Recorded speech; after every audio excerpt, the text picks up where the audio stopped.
Romans chapter 10. Brothers and sisters, my heart's desire and prayer to God for the Israelites is that they may be saved. For I can testify about them that they are zealous for God, but their zeal is not based on knowledge, since they do not know the righteousness of God and sought to establish their own. They did not submit to God's righteousness.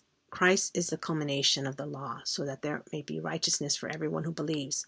Moses writes, "This is about the righteousness that is by the law. The person who does these things will live by them. But the righteousness that is by faith says, do not say in your heart, who will ascend into heaven?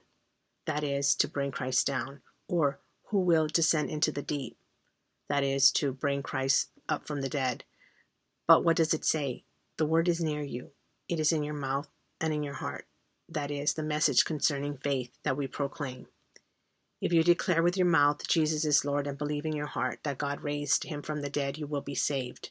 For it is with your heart that you believe and are justified, and it is with your mouth that you profess your faith and are saved. As Scripture says, anyone who believes in him will never be put to shame.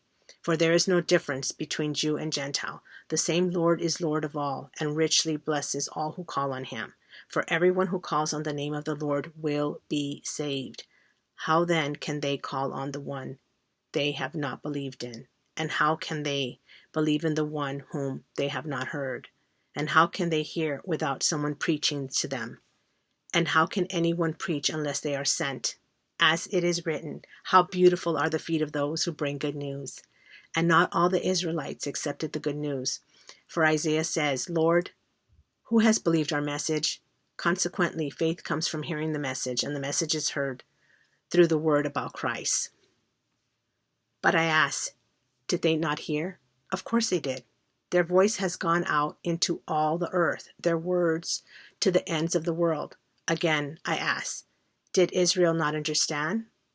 First, Moses says, I will make you envious by those who are not a nation. I will make you angry by a nation that has no understanding. And Isaiah boldly says, I was found by those who did not seek me.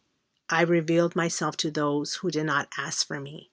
But concerning Israel, he says, all day long I have held out my hands to a disobedient and obstinate people.